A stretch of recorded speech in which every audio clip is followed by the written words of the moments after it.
I'm going to start recording on Andrea Young and Harvey Newman interviewing Carolyn Long Banks, August the 1st, 2011. Back to school day for some. And we thank you, before we begin, for spending time with us on this project. As we said, we're really excited about what we're doing, and it's been just a delight to work with everyone so far. So much to learn for me. Yeah, me too. I'm just delighted that Andrea thought about me. You know, we get so wrapped up in the things that we are doing at the moment that we move right along and say, okay, that's done. Right. Let's get the next cause underway. Right. One of the things that we like to sort of begin by discussing is to put your life in some context with Atlanta. Are you a native Atlantan, or did you come here? Or? When I saw the first question, what was Atlanta like when you began your career here? I smiled because I'm fourth generation Atlanta. Excellent, okay. So you were born here, and what are your early reminiscences, reflections about growing up in a small southern segregated town? Well, when I was born, African American educated teachers were not allowed to teach school in the city of Atlanta. My birthday was in 1940, so I'm 70 years old. And I was taken in my mommy's tummy, to McDonough, Georgia, where I was born. And after 3 months, they were allowed to teach school in Atlanta. So we moved back to our home house, which is right across the street from Morehouse. You could go to school there. We have relatives that have gone to all of the schools within the AU Center and have taught there. But most of us have gone to Clark Atlanta University, which was then Clark College. And coming back to Atlanta, I remember going to E.R. Carter Elementary School, which was down on Ashby Street now, which is now known as Lowry Street. Sometimes I get lost with all the name changes. And they have turned that into a historical site, and it's now called Kip Academy. And we waited in our turn in order to go to Our Lady of Lourdes Elementary School, we're Catholic. My parents were Episcopalian, and I went there in the 3rd grade. And my sister and brother, I have one sister and one brother, they came in the 2nd and 1st grade. What was interesting about that story is that we used to have to ride the Atlanta Transit bus company from 4th Ward all the way back to the west side. We had no idea, in coming through town and seeing the Peanut Man place there by Rich's, that there was any segregation that was going on, because between 4th Ward and Atlanta and the west side, that route was mostly black.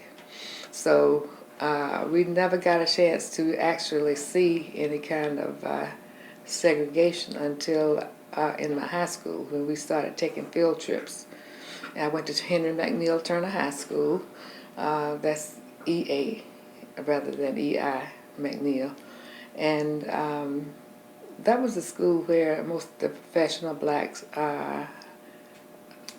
sent their students, because they had the best teachers. They wanted to make it the absolute best school, and it was closest to a private school as you could get. And we had a wonderful counselor there who happened to be my uncle. 2 sisters married 2 brothers, and they could not get into Georgia State or Georgia Tech or any of the other schools for graduate work. So during the summers, my dad went to NYU to become an administrator. And my mother also would go up there some summers. My uncle, Francis I. Long, went to Michigan, University of Michigan and Michigan State and got his doctorates, 2 doctorates there. Education has always been one of the marking points, one of the things that we were brought up with, to believe that if you don't get an education, then you will never make anything of yourself. So it wasn't you're going to finish high school and then go out and get a job. It was understood that you were going to not only go to college, but you would get another degree. Turner High had a philosophy of teaching American history along with Black history. We thought that was happening in all schools. So we found out, of course, as we got older, that was not the case. We had to learn the Robert's Rules of Order in order to be able to communicate and to judge people fairly. It ended up that Daddy Francis, and forgive me for calling him Daddy Francis, but I had to call him Mr. Long so long when we were in high school, formed a summer program, a Saturday and Sunday program, where he trained the top students in Turner High from the 8th grade all the way through the 12th grade. He prepared us for integration. He had the vision that he was going to, by the time we got into college, certainly integration would have at least started. So every Saturday we met at his house, grade by grade. He progressed along from the 8th grade to the 12th grade, teaching tests and how to take tests and how to prepare for tests and how to be composed and how to present yourself as being worthy of mingling with all people. He also, because of his affiliation with NYU and the University of Michigan, and some of the white educators from Atlanta formed debate teams, and we would go on Saturdays to Northside and to other different high schools and learn debating skills and debate. Some of the products of that tutorship was Charlene Hunter, who was in the class behind me in Hamilton Holmes. Hamilton, as we well know, became one of the directors of the Grady Hospital, among other things. And Charlene, being my best friend, of course, integrated the University of Georgia. The night that they had the riot, she was brought to our house rather than going to her home, which was not that far away, because some of the people that followed her all the way up here. Other people who graduated under Daddy Francis' tutorship were Barbara Hatton, who became the president of Washington. What is the name of that school? One of the universities, City University in Washington, D.C. And Charles Meredith, who became president of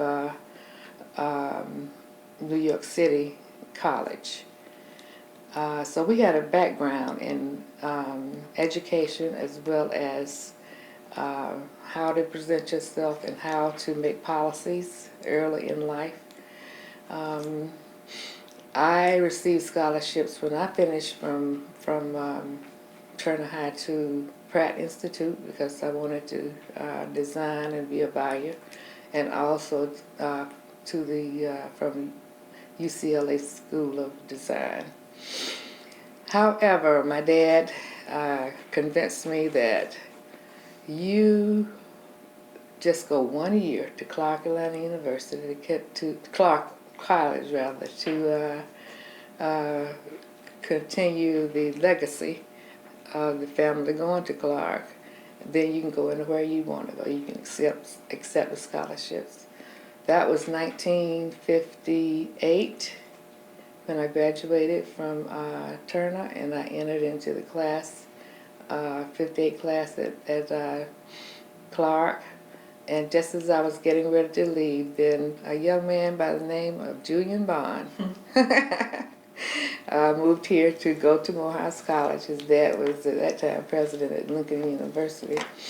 And we became very close friends, and we started talking about the inequities of our life. And I think what spurred us on more than anything else in founding the Atlanta Student Movement was that one day we decided that we were going to ride the bus, and which we hadn't done since we were in elementary school. And when we got on the bus, we just immediately, sat down in the first seats that were available. And by the time we got down to Richard's department store, a little boy got on with his balloons and his mom, and he just was so frightened when he saw, black people sitting in front that his balloons flew away. And he let them go, and we was out.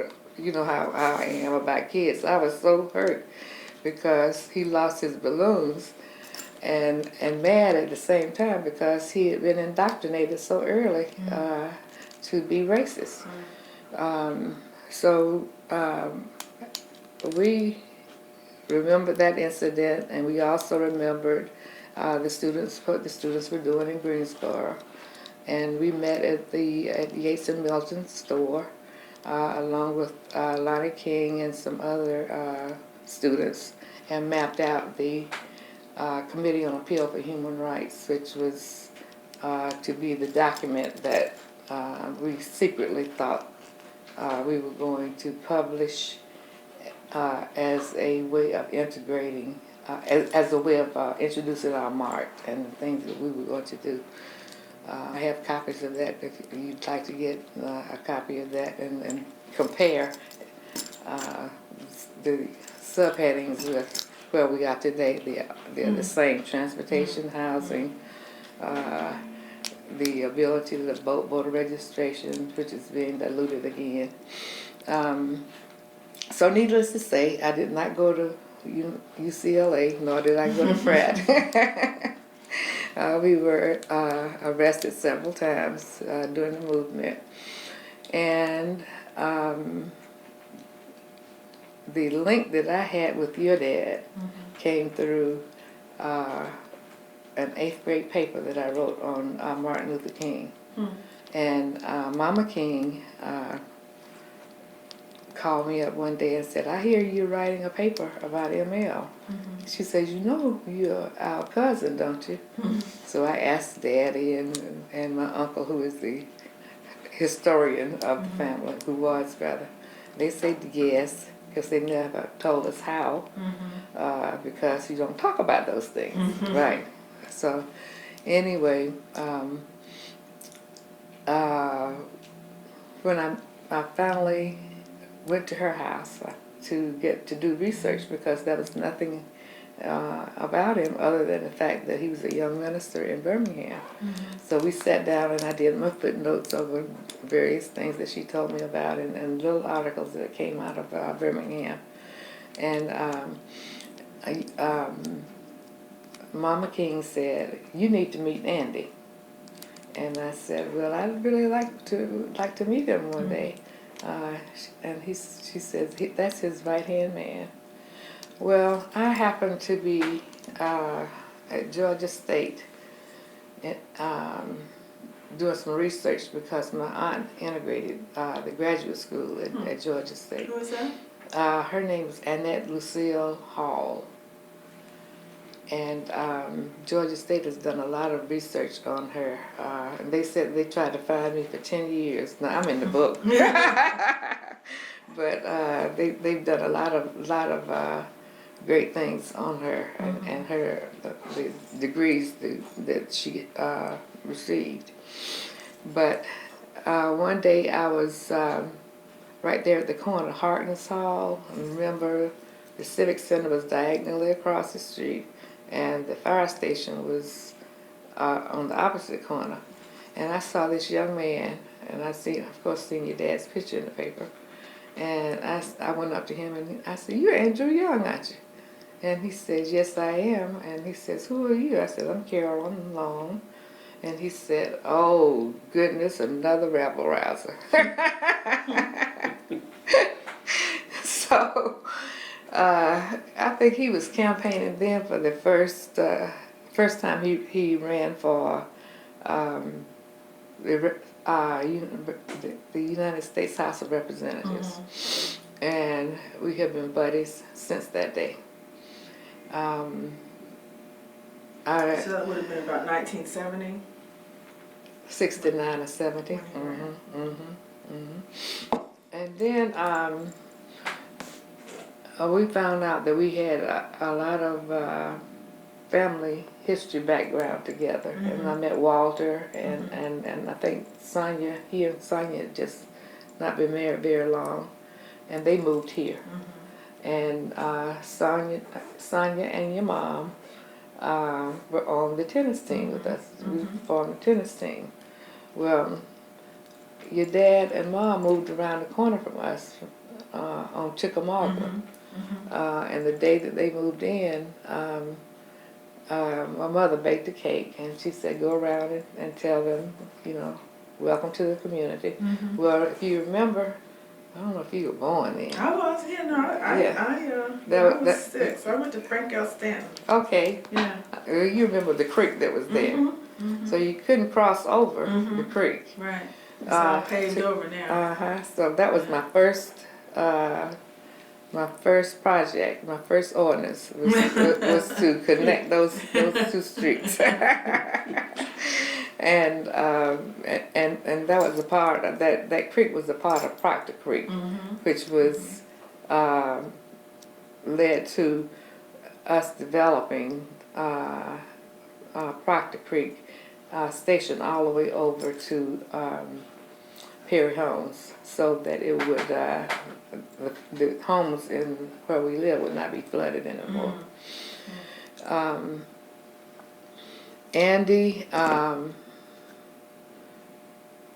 and I and Dorothy Cotton and many of the other people who were in the movement kept in contact over the years, and whenever there was something that needed to be done, we'd all get together as a team and work on the various projects. And I remember Arthur Langford came along, and he idolized your dad, and that's how the United Youth Marion has to help me with the name of it, conference, the United Youth Conference was started. And in 1980, let's see, before then, 1973, I was asked as a school teacher. I got married in '62 and came back to Atlanta. Where had you gone? I traveled with my husband. It was during the Kennedy era, and he was one of the first black officers. And we went to Hawaii, and we got to Hawaii just at the time when they were having secret rendezvous in Vietnam. And what service was he in? he was in the Army. He was in the Ordnance Corps. And he went to Tuskegee and was one of the first black officers to be promoted right out of ROTC from Tuskegee. He came along just as during the time of the airmen, Tuskegee Airmen. But he chose the Ordnance Corps. Like most positions that we've had to go through in order to excel, they had two different training programs. He had to go through Ranger School, where the other officers were granted commissions without having to do that. So we had a lot in common, and from there to Hawaii. We lived there, bought a house there, came back, and I stayed here while he was gone to eventually to Vietnam. And that's when April and Jim were born, my kids. So while he was away, I became very active again in the community. Decided that I was going to do everything that I could while I was in Atlanta because he was making a career of the Army. Well, in 1969, after he came back from Vietnam, he came back with problems, like a lot of the officers did, because he wanted to be in the action, but as an officer he couldn't, and he was in Cameron Bay at the time, and he could hear the shooting, and he wanted to be a part of it, and developed a drinking problem. And so we got divorced in 1969. That was during the time, right, when I met Andy. And so, in working in his campaign, Andy's campaign, and working in a lot of other campaigns since I was back in Atlanta, in order to further some of our goals and things that we wanted to get done, and to correct some of the ills of Atlanta, we of course elected Maynard. Did you work in that campaign? Yes. Oh yes. In fact, even before then, in '73 was when I was at Georgia State. I was going to get my graduate degree. I worked on my graduate degree and finished everything but the thesis. And the Urban League was looking for professional people to integrate Rich's department store. So I was asked if I would join the program, and I did, and went in and filled out the application. They had a little line there that says, have you ever been arrested? And I said yes, and they wanted to know where, and I said Rich's department store. As it turned out, we that was our target, our main target during the movement, because as Rich's was the ultimate business in the city of Atlanta. How Rich's went, Atlanta went. And Michael Rich and his dad and were very, very amenable to blacks as well as whites. In fact, during World War II, I understand that they were the only organization that would give script to teachers. And I didn't know what script was at the time, but that was a form of credit that they gave to the black teachers, right? So when I went into the store, I was asked where was I arrested in the store, and I told them the Magnolia Room was one of the places among. They had Magnolia Room was the fine dining area, and then the Hunter Room was down in the basement, and that's where blacks had to eat. You couldn't sit down and eat. You could stand at a counter and eat. Either you could get it to go. But in other parts of none of the other eating establishments within the store could you eat. That was the only place. And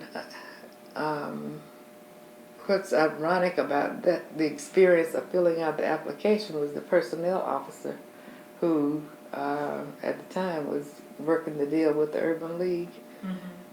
I remembered him because he came out with an axe handle while ML was sitting with us on the floor in front of the Magnolia Room. And I said, I remember you. And he said, oh my goodness, I'll never forget your eyes. He said, I guess we're gonna have to hire you. I said, no, you're not unless I'm qualified. As it turned out, by the time I got home, they had called my mother and offered me a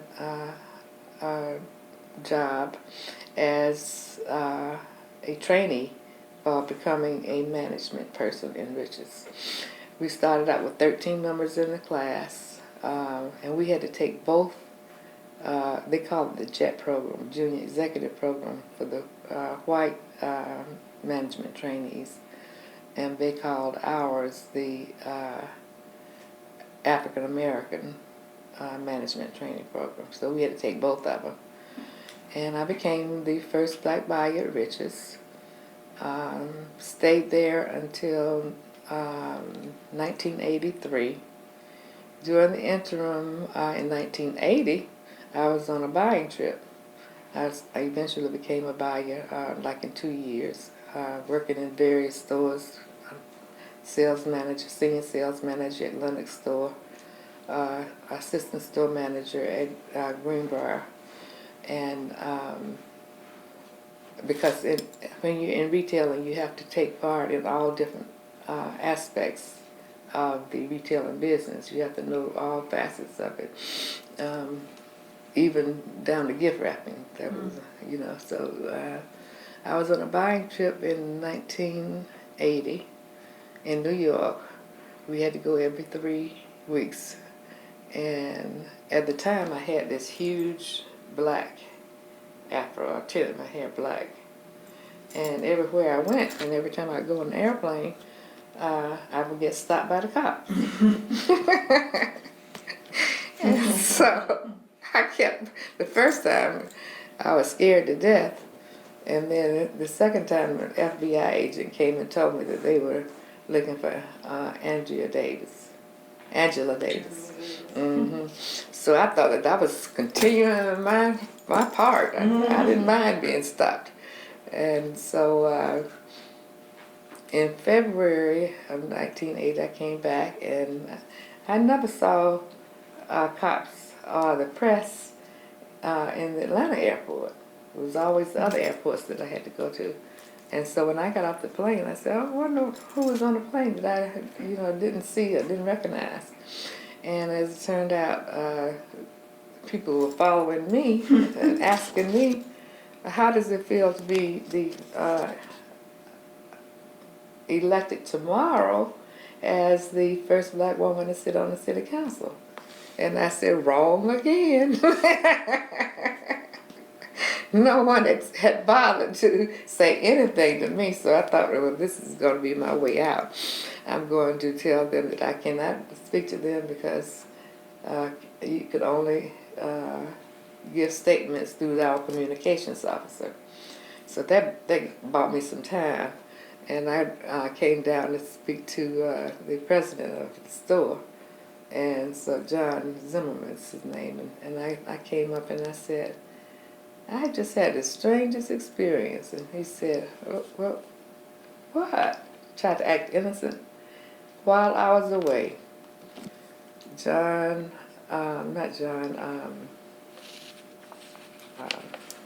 can I forget his name? I'll think of it. The Atlanta City Council, they were aldermen then. They had just changed the charter. Had gotten with Rich's department store and decided that there would be no conflict of interest if they named me to take Carl Ware's seat. And so I said, all righty. My next way out is to go home and talk to my family. And so Mother and Dad said, oh yeah, they've been negotiating that all week. So I said, okay, let me talk to the kids. And I asked April and Jim, and I said, you all have seen what Uncle Julian has gone through and how he was treated. You prepared to go through the same thing that your friend's father had to go through. And they said to me, you've always told us whenever duty calls, you have to answer and say yes. So I didn't have any other way out. So I knew nothing whatsoever about city government other than the branches of government and what the branches did. So the next day, I went down. James Howard, that's who I was trying to think of, Councilman Howard. And he was chair of the Committee on Council. And he says, oh, all you have to do is come in and we'll ask you a few questions and you raise your hand and you go to council meeting and we'll swear you in. And I had no idea that there were 14 other people who had applied for that position.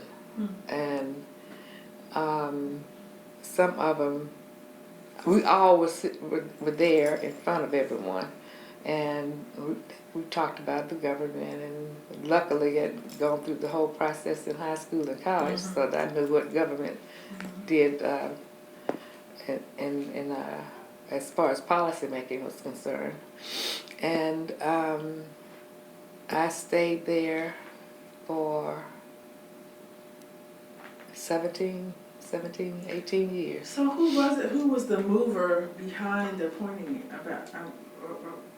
It was a conglomerate of the leaders in the black community. Were you thinking John Calhoun? John Calhoun, Maynard, James Howard, Leroy Johnson, Julian, and also remember now that before our era, there was most of the blacks were Republicans. The professional blacks were Republicans, and so my dad had a network with white Republicans and the black Republicans, and we, of course, were rebellious and we're not going to vote for Republicans, and that was when we voted for Kennedy. That was our first vote. And another thing about us being brought up in Atlanta was that you had to be a registered voter before you could graduate from high school. So in order to prepare to be a registered voter, you were had to know all about civics and the government and so forth. So after, while Maynard was mayor, the Georgia legislature passed a piece of legislation that term limited the mayor of the city of Atlanta only. And he served his 2 terms. Well, we all had our meetings, and we were smart enough then to elect one person, get behind one person rather than everybody just jumping out. And of course, Andy was the person that we all got behind to be the next mayor. And so I served under him, and we had a very good working relationship as far as policy was concerned. By this time, I had served 2 terms with Maynard and was well aware of the mechanics of governing.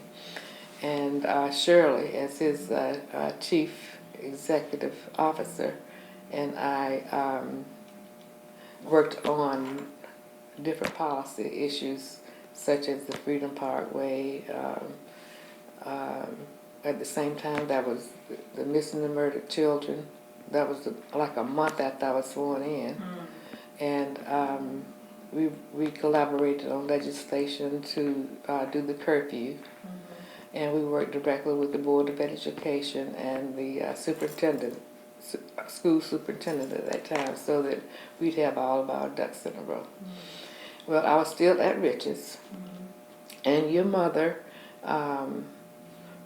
saw what we were going through as far as the kids were concerned. So she, being the educator and very quietly a leader in her own right. I mean, she was my role model. I mean, I don't want to cry, but anyway, she formed the Dream Jamboree, and I'm still at Rich's, and while we were there, I collaborated with Richards. I always tried to find a way to mesh my political life with my corporate life.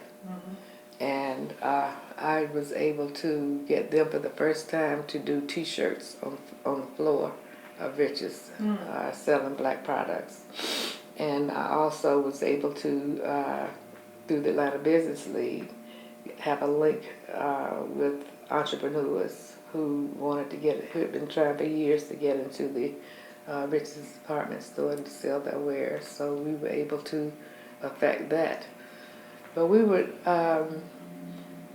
the operations politically and socially as well as educationally were all centered around central goals and things that we were going to make things better for not only our black constituents, but ours at large. So I was, as a large person, my interest was the whole city. So I was able to be reelected. No one had ever been appointed and elected prior to then or since then. And I worked the network between the Republican Party through my dad and through the Democratic Party, which I belonged to, and became really active in the National League of Cities. And with the help of Maynard. Were you president? Yes, with the help of Maynard and with Andy, I came up through the ranks and was president of the, we call it the NBC Leo, National Black Coalition of Elected Officials, and the WIMAGE, president of all the women elected officials, and then set up a Hispanic group and a Japanese group, and became president for the National League of Cities itself.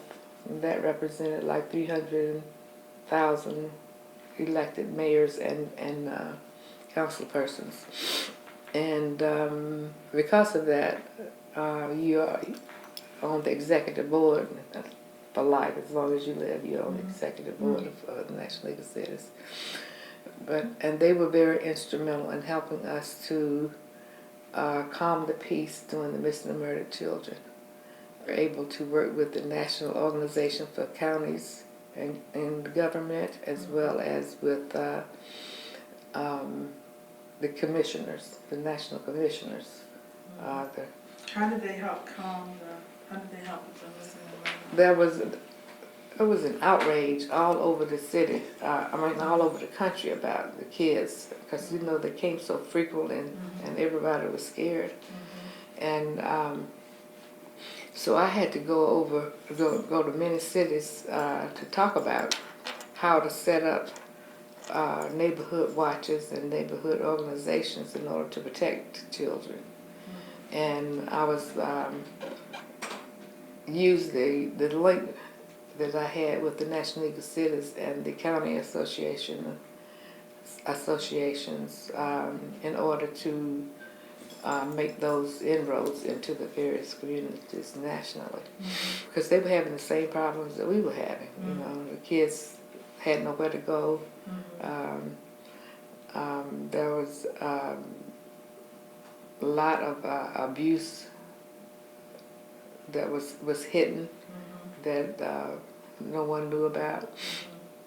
I think the proudest thing that two things that I think I accomplished that I was really, really proud of was the curfew that we established, and the forerunner to the American Disabilities Act, which we, along with Connie Curry, she was in your dad's administration. We went all over the country giving demonstrations and specs on accessibility for people with disabilities. At that time, they called them handicapped people. We were able to forward a coalition to even change the name and attitude toward people with yes, that's part of the city ordinance. One of the other ordinances that we found that I had no idea that was a national problem was hazing. When people were pledging to various sororities and fraternities. And we did not have that problem in the that I know of in the black educational institutions, but that idea came to us from Georgia Tech. Let's see, what am I leaving out? In I guess that was same time that I met Andy. My brother integrated, and 3 others integrated Georgia Tech. And that was a follow-up of he was the last class that my uncle tutored for going into the integration of various institutions. So they made the full circle within the Southern higher educational world. What was his full name again? My brother? Your uncle? Francis Isaac Long, Long. And your father's? Ralph Abbott, Abbott, Long. Abbott. And my mother was chair of the English department. I was named after her. She was Ruby Carolyn Long. Ruby, With an E. with the E. Ruby chair of the English department. At several high schools in Atlanta. That's where I got my ambition to teach. And never got a chance to. But you ended up being in fashion, what you wanted to do. And I did teach at Archer while my husband was in Vietnam, and I also taught did substitute teaching with my sister, who was principal at Woodson, and it was there that I got a call from Lockheed Martin, and the president remembered what I had done at Rich's with the public relations department. I would see him at various chicken dinners, and he would always be there by himself, he and his wife. Was Lee Bryant? No, this is before Lee.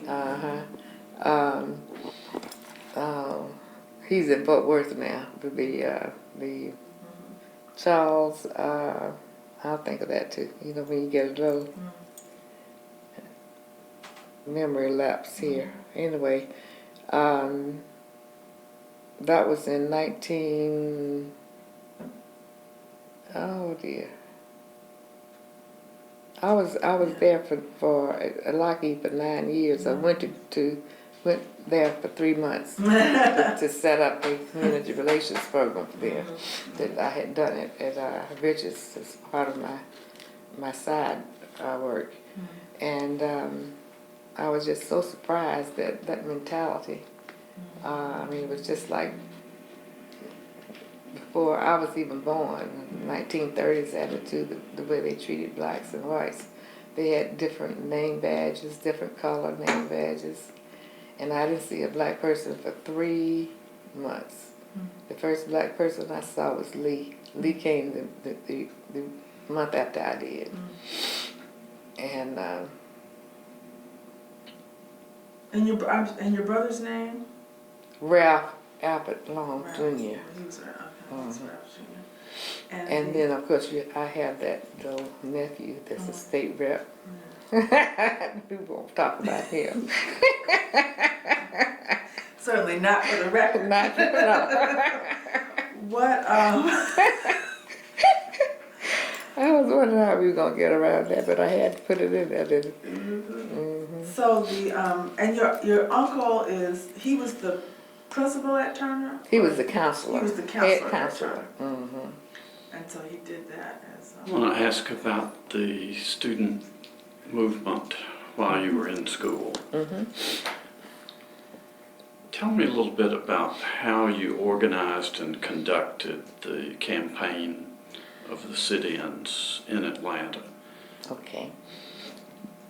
The way that got started was Julian, Lonnie, King, and several of others of us, Charlie Black, would always meet during classes at Yates and Milton department store. Yates and Milton drugstore. And we saw what was going on in Greensboro and the violence that was perpetrated there. And we decided that since Atlanta was the mecca of higher education, that our approach was going to be a bit different. So we organized the English students of each school, Spelman, Clark, Morehouse, Marsh Brown, and ITC, and Gammon Theological Center, to draft documents of what they would like to see as our goals for establishing the movement. We had, being the top English student at Clark, that was my duty. And so the English teachers, professors and doctors selected students, and M. Carl Holman was chair of the humanities department. And since he was closer to our age, we just kind of rallied around him, and we brought all of these documents together, and we looked for common themes.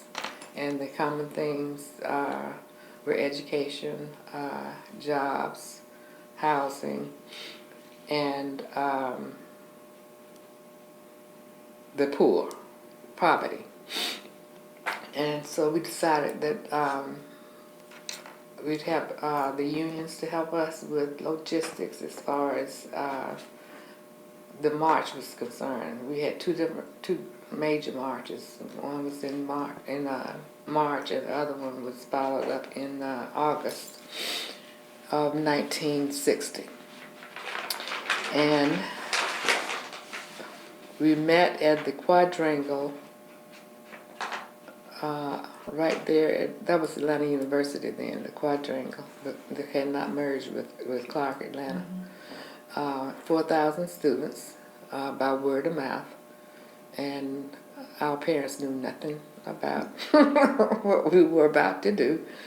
And but we did not want it to be a ragtag movement. We wanted it to be very intellectually an intellectual approach.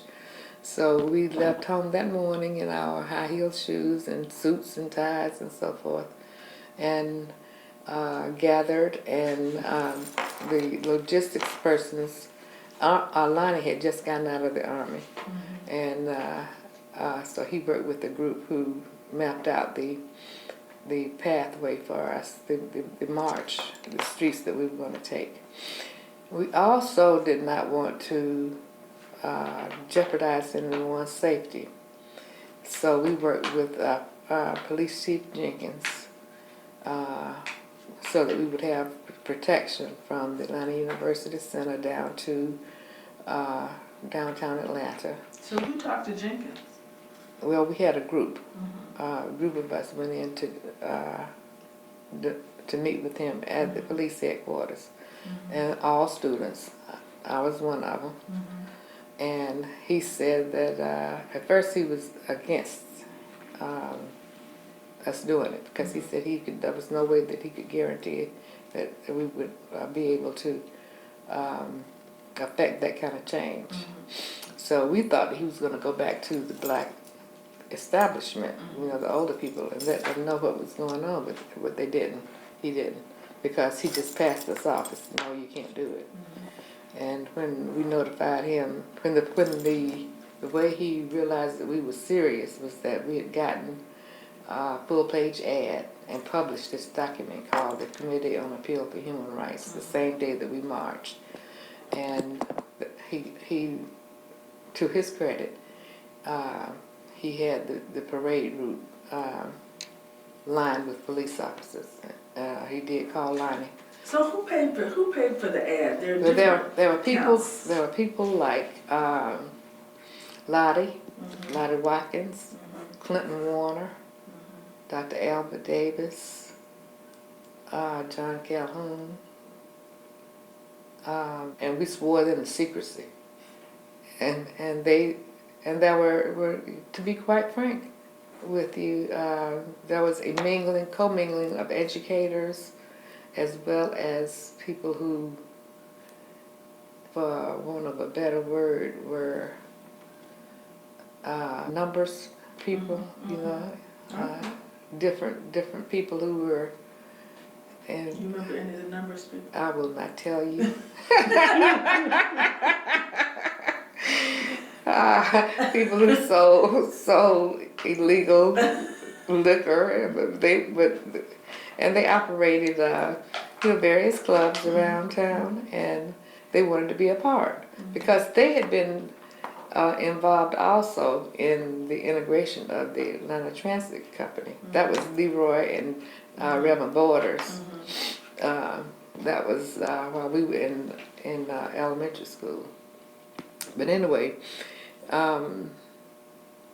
we decided we want to hit 13 different places, all of the government agencies, and Lester Maddox place was number 4. That was going to be the real target. Of course, we have documentation of pictures with him waving the axe, you know, and the whole bit. And Labs was another non-racist restaurant downtown. Macy's, which now is... You mean Davidson? Davidson's, right. And Davidson's was on the last march after we had effectively boycotted Rich's department store at Easter. So then we targeted Davidson's, and then by that time, from the time we set up the picket line outside of Davidson's, the Ku Klux Klan had gotten wind of it. Now, can you imagine? On the same sidewalk, we're walking north, and they're walking south. And by that time, the black and white TVs, because all TV was black and white. My mother and father happened to be looking at the TV, and they saw this great big burly white man in his robe spit in the top of my head. And I was so shocked that it happened. It just, I did, oh my God, he spat on me, and kept walking. And to Jenkins' credit again, he grabbed them up and arrested all of them. It was about 16 of them. So it wasn't until 1962 that we finally broke Rich's. And I was invited to come and integrate the Magnolia Room. Well, I was getting ready to get married then, and I was not going to go into Rich's to save my soul.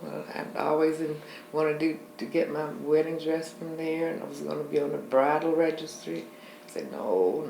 I went across the street to Kay's and jewelry, and I was on my way out of the door when my mother called me and said that Rich's had just called, and they wanted me to come down and integrate the Magnolia Room. Scared to death.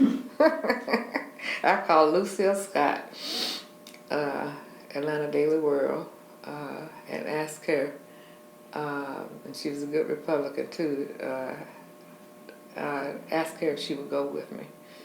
And Daddy said, please, I don't want her to go down by herself. And she did. And when I walked in, they had removed, there was a table that was set up in the middle of the Magnolia Room. They removed all the tables adjacent to that table. And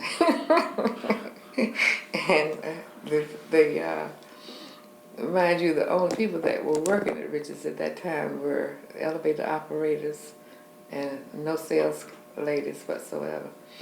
And so we sat down, all dressed up and everything, and the only thing that I knew that I could eat and hold the fork without shaking was some salad.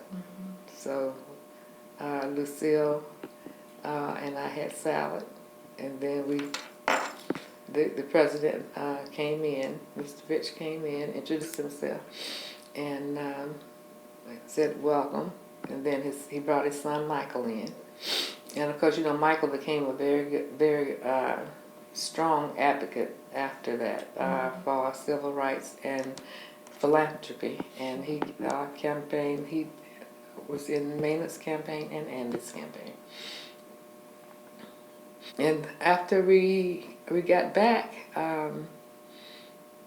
we thought everything was done and was taken care of, and as students, well, when the kids left to go home, we had not resolved the issue. So we decided that we were going to keep the movement going, the city students, and targeted grocery stores right across from the Curb Market, which is now, is this called the Curb? Sweet Auburn? Mm-hmm. Okay. That was an A&P there that we targeted. And it was close to where the NAACP offices were. They donated space to us during the summer in order to keep the movement going. And finally, they integrated. So there were a lot of different organizations that slowly started to join us. But black establishment was not behind us at all in the very beginning. So the issue that I kind of wanted to hear you say a little bit more about, Okay. because in reading about this period, there are often descriptions of tension, friction between you folks as a younger generation and the older, more established leaders of the city's African American community. There was not just a little bit of tension, but a lot of tension, to the point where some of the principals and the teachers called Dr. Gerald, Ira Gerald was her name. She was the superintendent of schools, and said that Mr. Long should be fired and his wife should be fired because they can't control their children, my sister and I. And it got to the point that it was so intense as far as within our own race that she picked up the phone and called Dad and told him he'd be less than a man if he did not support his kids. So she sent out a letter telling them, to everyone, saying that they were supportive of what the students were doing, and that we hopefully it would lead to more integration within the city. And that's that was our Gerald. She did. And then it wasn't until we started thinking about entering into the political arena that the real tensions came out. And if you remember, Julian wanted to run for the state House of Representative for the General Assembly, and he was elected, and they would not seat him. He had to go to court in order to be seated. And soon after that was when they changed the charter for the city, and that left the door open because there were only like 6 aldermen. That opened the door for 18 different seats. There were 6 at-large persons that were selected in the new charter, and then there were 9 districts. And of course, you had Ira Jackson, Q.B. Williamson, James Howard, John Calhoun, They were the only blacks that were elected under the new charter. And then, Leroy was the first alderman. And then Panky Bradley was the first white woman to sit on the city council. And it took, 20 more years for me to become the first black. And both of you all were appointed, right? Because didn't Marcel appoint Panky? So it took appointments. Well, now there's another story about Ivan now, too. That two ironic stories that I've been trying to reconcile in my own mind. But while we were in jail, came the third time we were arrested. My mother and dad went down to meet with him along with Otis Moss, to try to get bail, get them to bail us out. Well, we refused bail.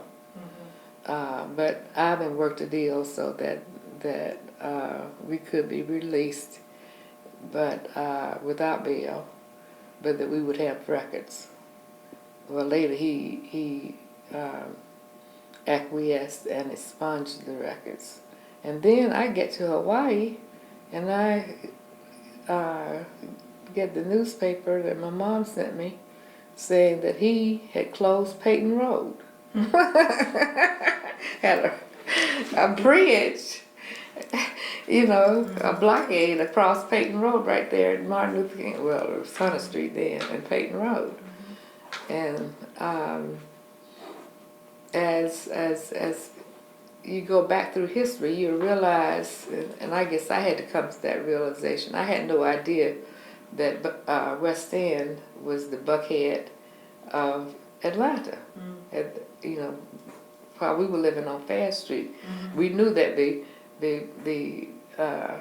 bus, wasn't a bus, but it was a railroad car, stopped at Ashby Street on Fast Street, and then turned around and went back downtown. But we had no idea that there were all these white people that lived just beyond. Well, one of the things I learned in this process, I didn't realize when we moved into Chickamauga, that area had just opened up for blacks, that it had been, and that Frank L. Stanton had been a white school, and that mostly had been a white park, and that was just a couple of years before we moved there in 1961. Right. And see, when we moved in, we moved from my grandparents' house down on Ashby Grove, right behind the Methodist church there. And then we moved over on Fast Street, on that end of Fast Street where we were. When we moved over there, there was only two houses there. But they had the infrastructure, they had the streets cut. And the rest of it was just like wilderness. And one was, my neighbor was Mr. and Mrs. Zorn. They lived 2 doors down from us. And then all of Burbank Drive was white. And what year was that, do you know? 53, 1953. Was when we moved over there. And I remember vividly because I left Catholic school. Didn't go through the 8th grade because Catholic school went to the 8th grade. And my dad was named Coach at Turner. And I was a daddy's girl, so I followed him. So that was 8th, and high school then went 8 through 12. Right. 8 through 12. Right. So you were saying when all of you all left the campus at Atlanta University, and you said that did y'all walk up to? We walked. Downtown? We walked down. At that time, it was called Chestnut Street. Now it's called James P. Brawley Drive. We walked from the Quadrangle down James P. Brawley Drive, Chestnut Street, to Hunter Street, made a right, walked all the way up to Riches, and then departed out. And you all had 13 targets? 13 targets. And from there, there were marshals. We had marshals that we had appointed to older veterans who, by that time, Lonnie had worked into the system so that they had walkie-talkies so that everybody could keep in contact. That led to one of the great quotes that Mayor Hartsfield ever said. This is what? He was trying to spin all of this to the press. And he said, we solve our problems in a progressive way in Atlanta. We have the Klan and the students protesting, so we have integrated picketing. And he said, we've got walkie-talkies, so it's radio control, black and white. He was That's trying true. his best to Because spin it. Ivan Allen was newly elected, you know, and Hartsville was prior to him. So we crossed. It was Hartsville, Ivan Allen. Then do y'all remember Muggsy Smith? Sure. He tried to run for mayor, and he was going to use his Republican influence and set up a meeting in our house with Daddy. And there were so many folk who came. It was like, I know that he's not going to be mayor of the city of Atlanta. So then we had Ivan to come in, and but then then we coordinated it so that we would all meet back. Those who were arrested. By this time, it takes a lot to tell you this story. And I just found out this from her this past year. She said they had heard rumblings that we were going to do something, but they didn't know when. And so she said she called Leroy, because her office was on Hunter Street then, and she said, Leroy, why you didn't tell me they were marching today? Leroy said, they aren't. And she said, well, they passing by my office right now. And that group of people got together to get out the bond money and the bill money and so forth. And who were some of the people who helped with the bond? Clinton Warner, Dr. Warner, Dr. Albert Davis, Lottie Watkins, John Calhoun, Leroy,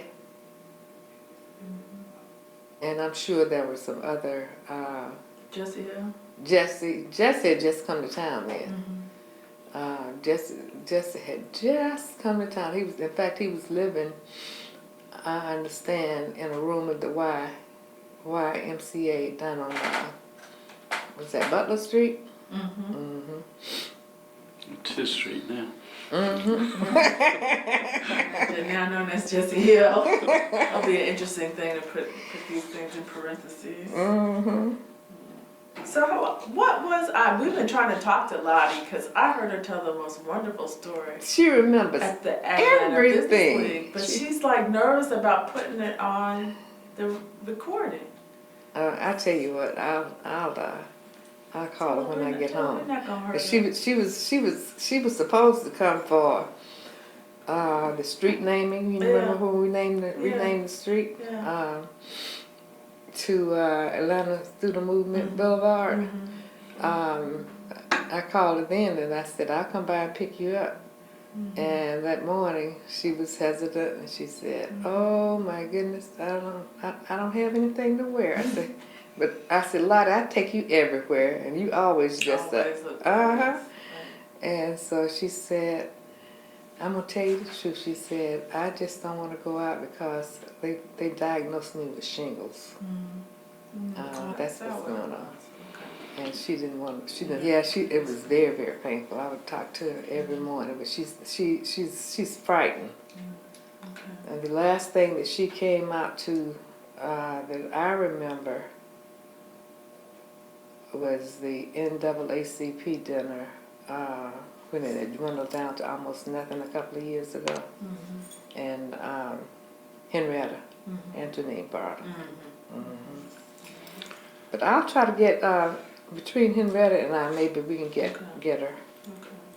Either we can go to her house. Well, that's what I told her. but, I'm sorry, you That's had okay. some other questions about the student movement or anything?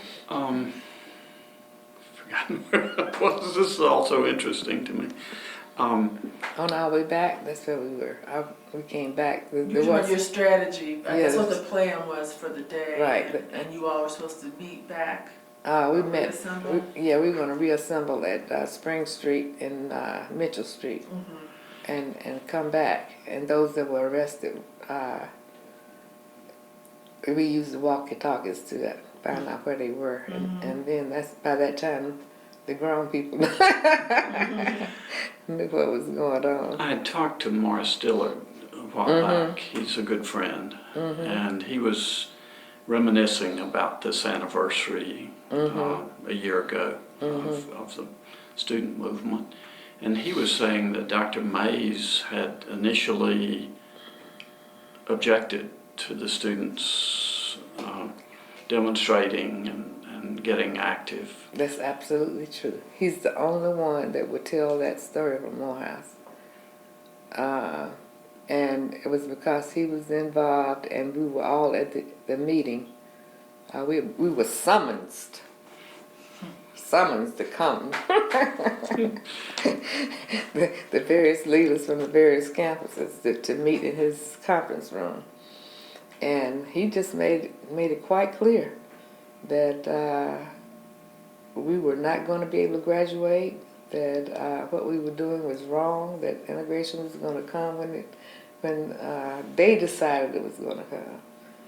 And it was Dr. Brawley at Clark who was the only president, and Dr. Clement, I have to say that, at Spelman, came along and said that they backed the students totally. And So AU and Clark. And I had a conversation with Marion Wright Edelman because she put in her book, one of her books, that Dr. Brawley had locked the students in the dormitories. And during the process of the celebration of the 50th, she was given that same spiel. And I was polite, but I let her know that that was not the case. And so she said that, and there were enough people who were there who participated. And she says, "But I'm so sorry, Carolyn. I had been told that story so many times." And I said, "No, it didn't happen." And she was very instrumental in the movement also in the beginning, because she was a senior when we first started. And we kept up our friendship for a long time. When she formed the Children's Defense Fund, I got the National League of Cities to bring her in, because at that time the whole gang thing was going throughout the country. And she has always been such an eloquent speaker. She put things in perspective for a lot of the mayors and the council people around the country. So what do you recall Dr. Mays saying that integration would come when they were ready? When that the elders in the community were negotiating when integration was going to take place.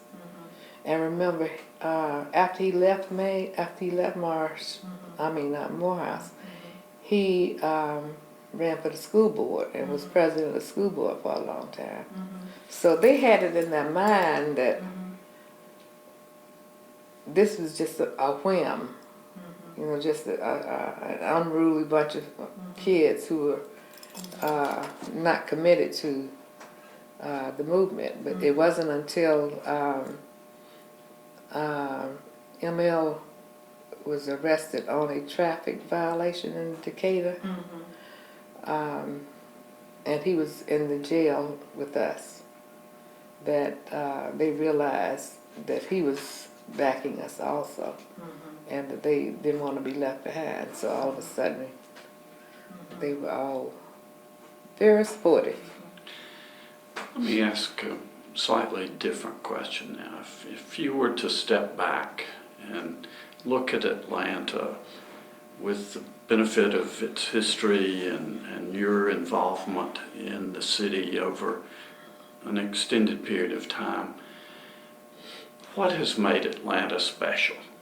How have we done things that other cities didn't or couldn't do? Well, I really think it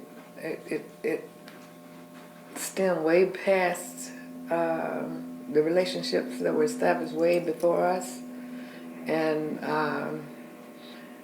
it was interesting that Andrea has in her pro forma here the Atlanta way. There really was an Atlanta way, and that way was because I think the education system, the higher education system, produced so many renowned people. And as long as you stayed in your place over there, there were a few who maintained relationships with the white community, and I think that was because of the location more than anything else. But by West End being the Buckhead, and most of the wealthy people lived there before they started moving out to the Buckhead that we know now. And many of the families of maids who worked in the homes of people in Buckhead raised their children that came along in my generation to be responsible to get an education and so forth. We found that out while we were in the movement. There were so many people who had parents who were domestics. They could not participate because they thought they were going to lose their jobs, like Marvin Arrington, for instance. But yet still the employers of those people who had kids, of some of the kids who were in the movement, were very supportive of them, and realized that it was for the betterment of Atlanta. And then you had progressive, for that time, progressive mayors like Mayor Hartsfield and Ivan Allen, who had relationships with the Chamber of Commerce, and the image of Atlanta was more important than segregation.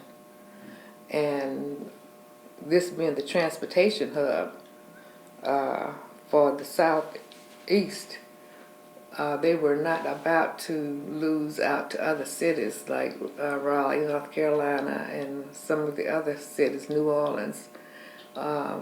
They really thought that Birmingham, because of the steel, was going to surpass the growth of Atlanta, and of course they went just the opposite way.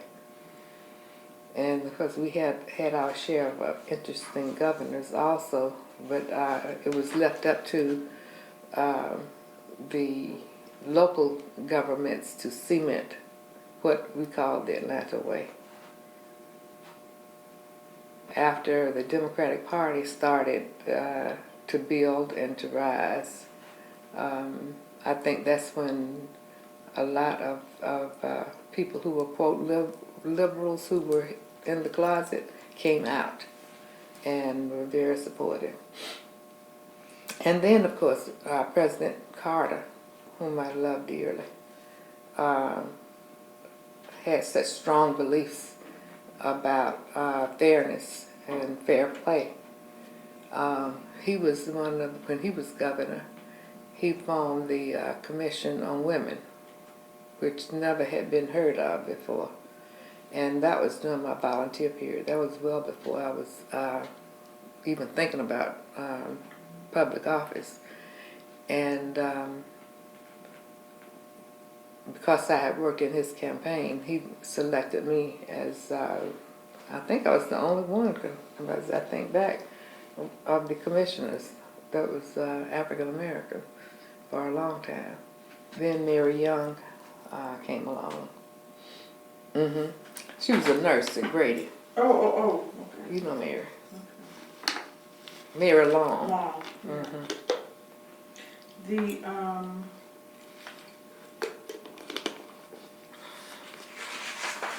And you know what else I think was what helped? I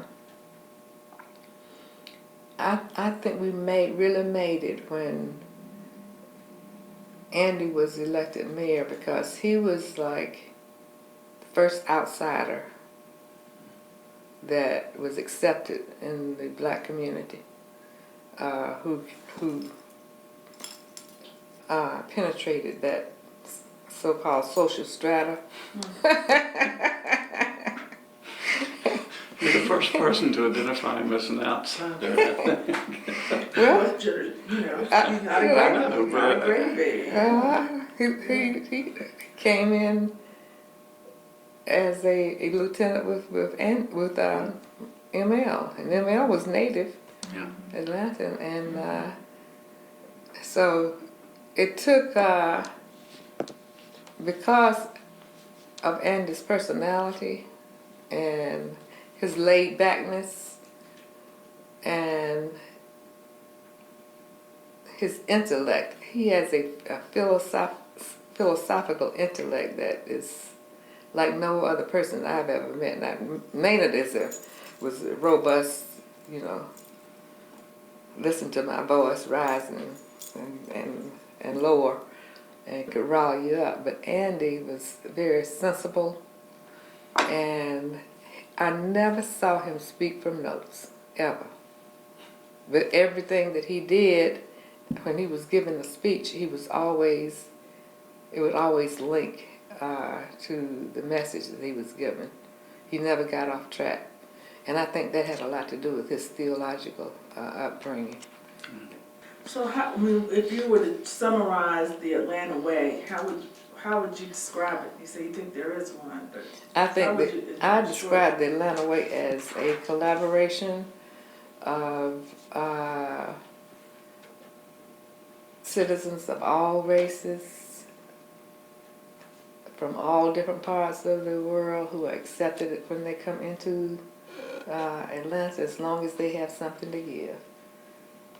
If they have something to give and contribute to the image and the betterment of this so-called Mecca, as we are looked upon as by other people from outside, then they are readily accepted. And I think Leadership Atlanta had a lot to do with broadening the concept of what Atlanta really means. And that was done because of corporations. You know, in order to get into Leadership Atlanta, you had to be recommended by certain corporations. There are very few people in the beginning who were admitted to Leadership Atlanta. You remember how it started? Were you in I was one of the first classes? I was 1985. I was nominated by Riches. And then that was the same year as the Barbara Asher. And what I think the best part of Leadership Atlanta is that weekend retreat, and they always use as a kickoff race relations. And you had to, in your study groups, you had to come up with various ways of how to portray the past and the present as far as race relations go. And Barbara and I did a skit, and I was Scarlett O'Hara, and she was Tina Turner. I would like to have seen that. I hear about that all the time now. Did you work with her on the council? Oh, very much so. She was my best friend on council. In fact, our kids were exactly the same age. Okay. And she had a boy and a girl. And they helped form the Jewish, what do they call it now? We call it the African American Jewish Coalition. These were young people who were coming along our children, and I think it's still going on now. Where is her daughter now? I've not Helen. lost track of her. Helen moved back here. You know, Norman remarried. Mhm. Well, married, because Barbara had cancer, and when we ran our last campaign, and nobody knew it, and so we shared a lot of personal tragedies as well as good times together. They were my backdoor neighbors for Oh, okay. 25 years. Oh, and so- Norman was at Richards. Yeah, yeah. Cause see, that's been I was about to say, you knew him. from there. I knew him before I knew her. Mm-hmm.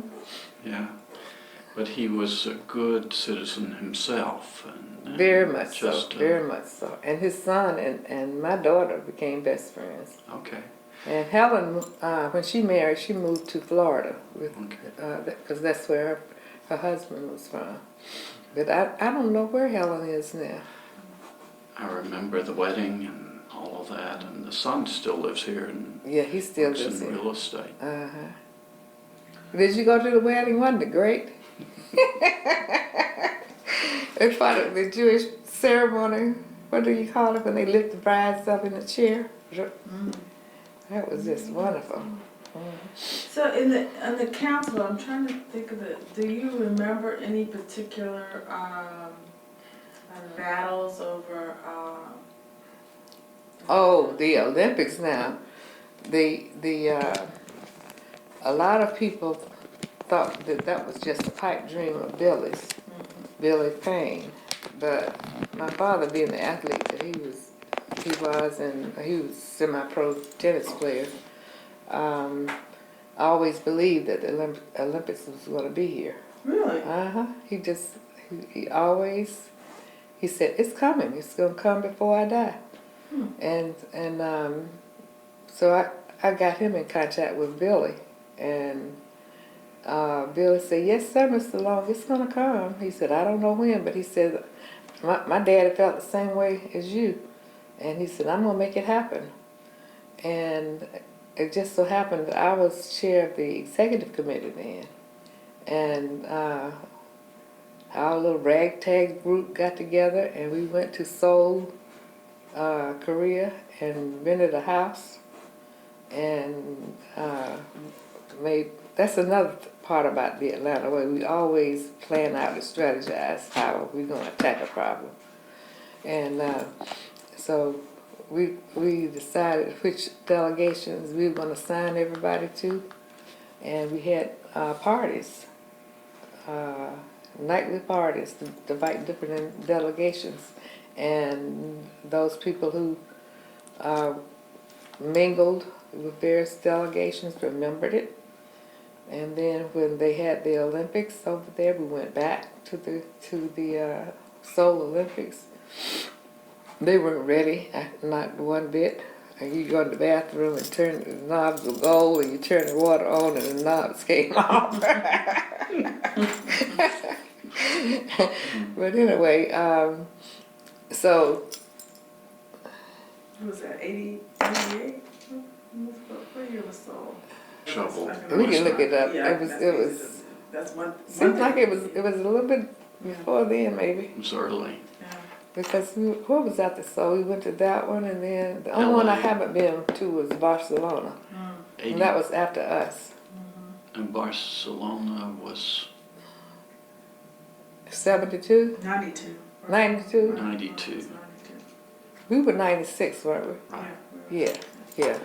This is the 15th anniversary. I know. Nobody's Said a thing. saying much. But that was a because Billy was not entrenched in Atlanta quote society, and he was a Georgia University of Georgia boy, and this is a Georgia Tech town. He was not well received, not in a negative way, but he just was. It was like, oh yeah, everybody has that pipe dream, but because of his tenacity, and because of Andy's connection with the world by him being ambassador. And Andy bought into the idea and helped him a great deal in establishing rapport around the world, especially with the African countries. And they worked it so that they got the boats there, and we had to come up with a way of funding it. And we set aside a certain amount that we put in the budget every year with an unknown line item. And then we went to Tokyo for their games, and that's when they announced it, that we had won. But even some Marach didn't want us to have it because they wanted Greece. Greece. They Athens. wanted Greece. And they weren't ready. When They were. did come. No. Then the other question you asked me about. Well, you know, just any sort of notable battles over any of the sort of Well, big. that was a big one. That was a biggie. But Was there a lot of dissension on the council about? not on The the Olympics? council. Uh-huh. The council at that time. Let's see. I was trying to think of who. The older members of council. QV was the only one that was left there of the old group, and Maynard convinced him that it could be done by collaboration with the business community. And also remember that by this time Carl Ware, it's funny. Carl had such a good rapport within the black community and the white community that it was understood that he was going to be mayor. But Coke made him an offer he couldn't refuse. Right. And that was their way of getting him out of the way so that White would be the white mayor. And of course that didn't happen. And that's the seat that I feel Carl's seat. Yeah, that's so. I remember when White conceded to my dad. That Well, Weiss ran every time it was after the that. most it was most conciliatory. I need to put all this, but he conceded so early and so fast. He was almost embarrassed, wasn't he? That he ran against That and then he ran for the president of council. and got elected. Okay. No, he ran. He was appointed. He ran for 5th district. No, I gotta get that sequence right. Because then he turned right around and ran. Yeah, he ran for the open seat before he ran for Senate. And then he went to the Senate. You're right. So he turned right around, and I said, because even when it happened, we were like, he's like, he's not burning any bridges on this one. He was just so super gracious. And so then he turned right around. He got elected, then he ran for Senate, and then that's what opened it up for him, their epic battle. They have not mended that yet. Tried everything, but Yeah. Don was on the council before he became. he only stayed one term. Yeah. Because he had worked with EPA for community action agency for Carter. And Yeah, And then Hosea did one term. on the council. So at the same time that John was there, and he was thinking about running for the 5th, Yeah. but he didn't live in the 5th. Yeah. He was in DeKalb. Back to state representative. His daughter's doing some research too. Robert Emerson. I'm so proud of you. I really am. Well, if anything come to mind, Harvey? You've really been generous with your time, and I appreciate Oh, the you're more than opportunity welcome. to sit down with you and hear these stories. If you think of other things, send us an email. We hope that this is the first of a series of conversations. Good. We would like to do video next time Okay. so that we can have that as part of our documentary. But we want that to be targeted and focused, and so what we'll do is go Scripted. back through this Okay. and focus on some specific themes from this conversation. Well, when you get back over to Georgia State, check with David Smith, the Dr. David Smith, and he can give you all of the information they have on my aunt. Okay.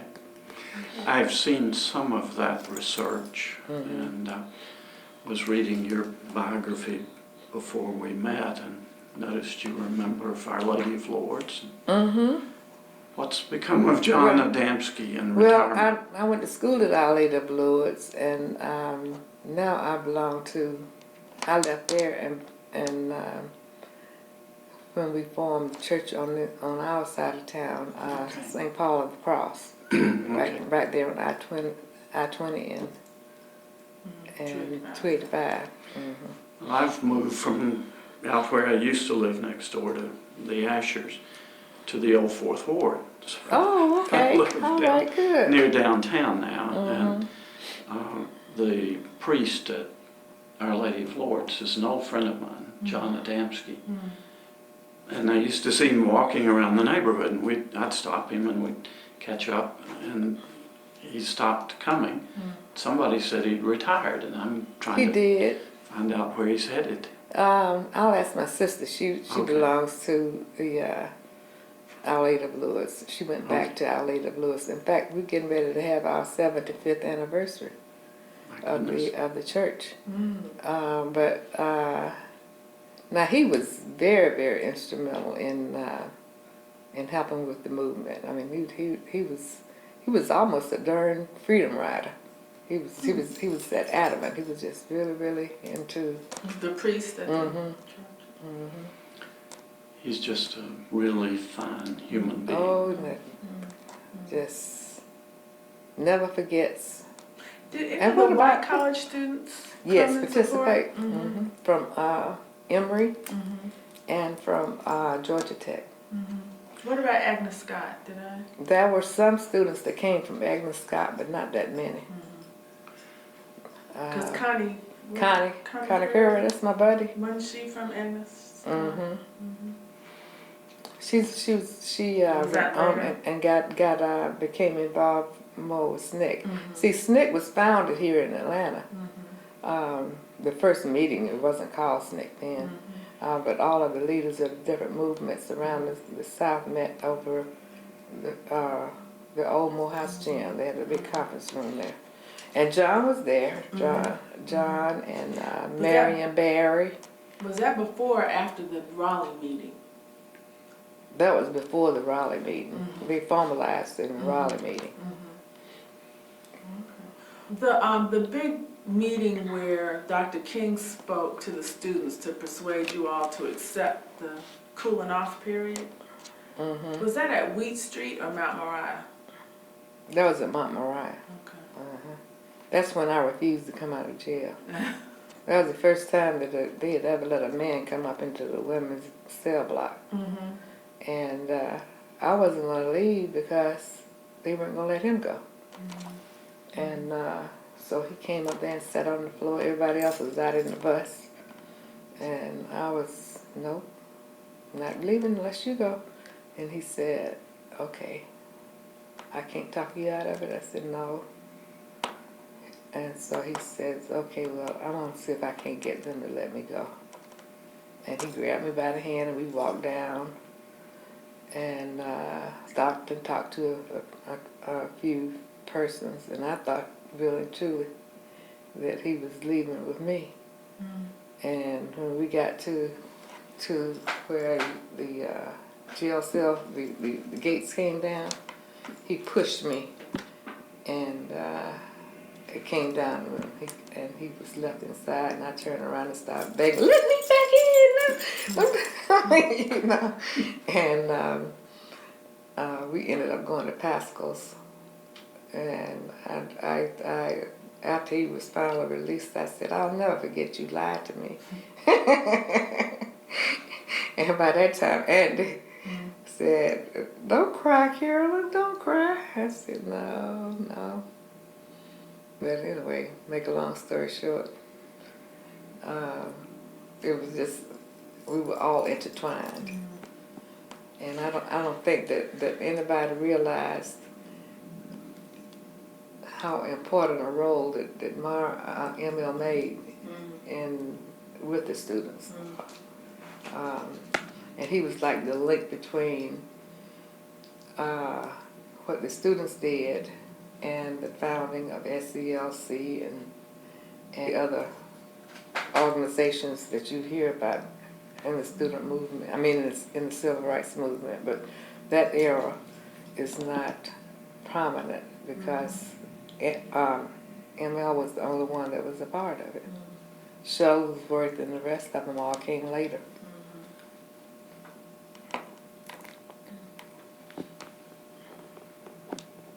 Other question? No. She knows how to get back, and you can feel free to call me also.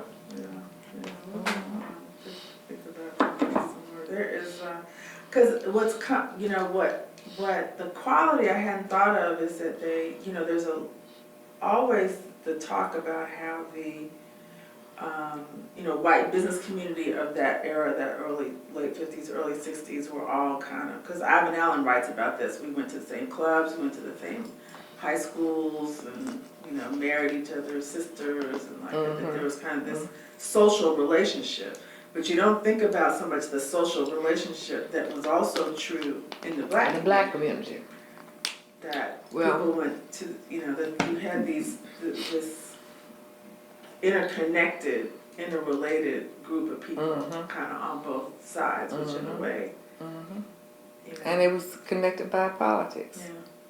And the Black Republican Party was. Well, that was my other question. Do you think it has helped Atlanta to have a nonpartisan mayor's? Oh, definitely. Mayor and council. Definitely, that's true in most cities. In fact, by charter, most cities are not allowed to be partisan. You have to run as a person rather than as a party, and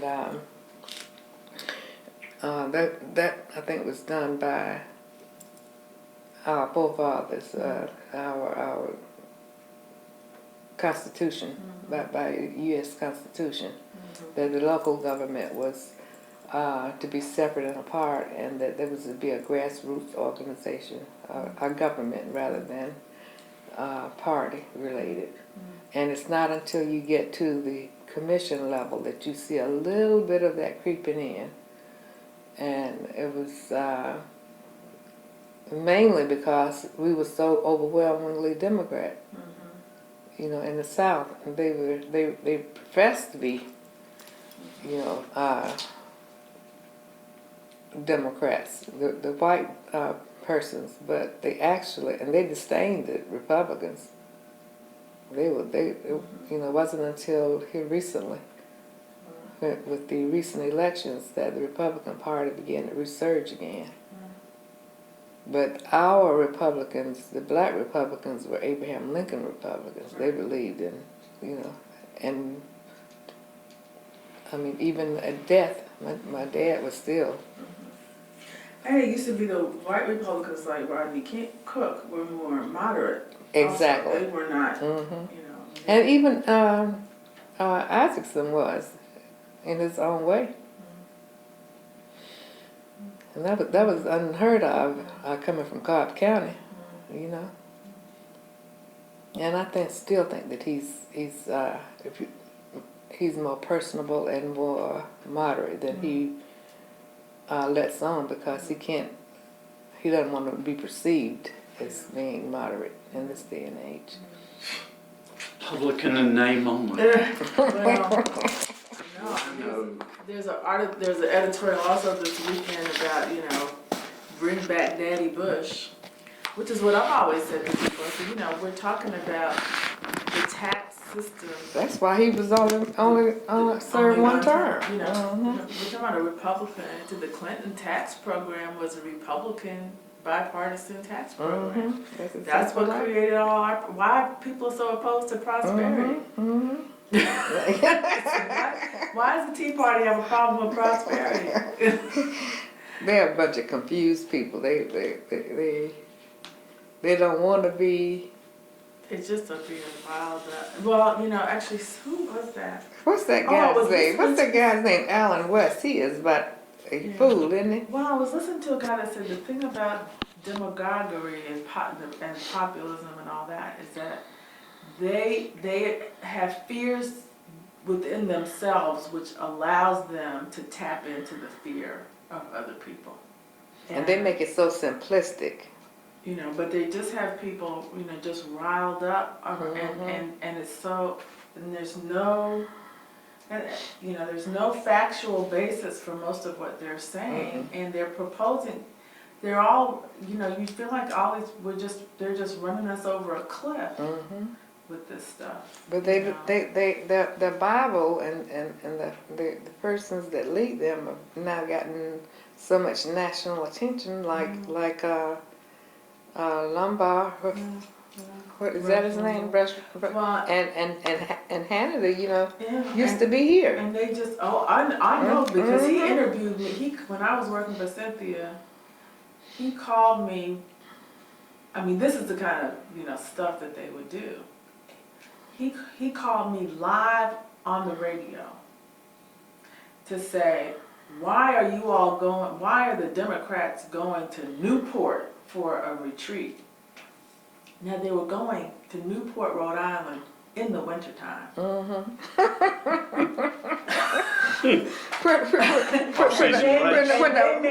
just about to say the same thing. They made it sound like they were going to live, to Hawaii. Right. And they were just going to party it up, and but I was live on the radio.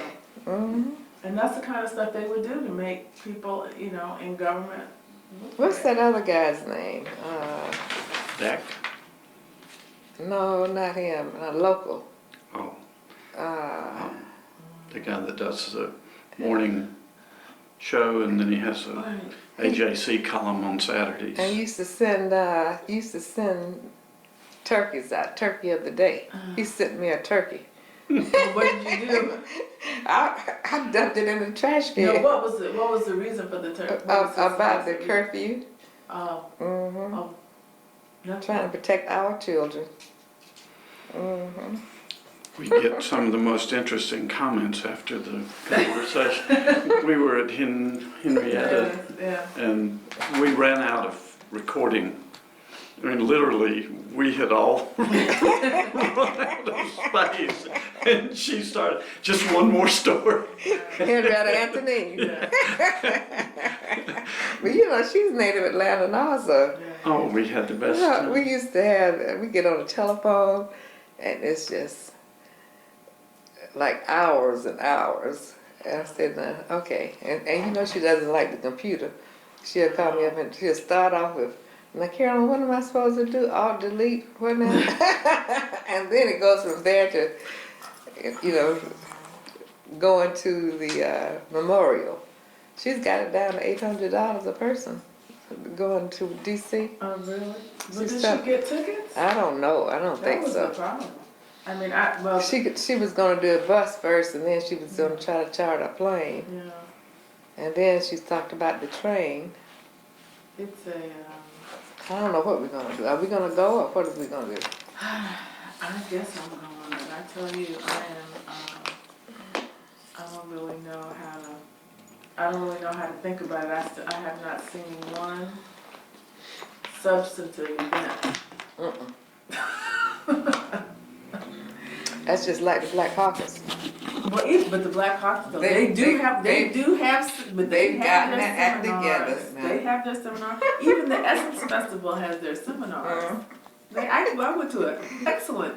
Now, the Essence Festival they had this huge auditorium, all this stuff, you know, with all these corporate vendors. They had one room with the substantive conversation going on. The most substantive conversation they had, Tom Burrell of Burrell Communications, they had Tavis Smiley, Cornell West, Avanya Van Zandt. They gave them 50 minutes. I said that each one of those people could give a 50-minute speech that you would want to listen to. Exactly. They gave him a panel for 50 minutes and then a book signing. But I fell out with Tavis because he wouldn't support Barack. We always have to have the loyal opposition, even within our, He's even just within our self-promoting, ranks. that's all. I'm gonna turn this off now.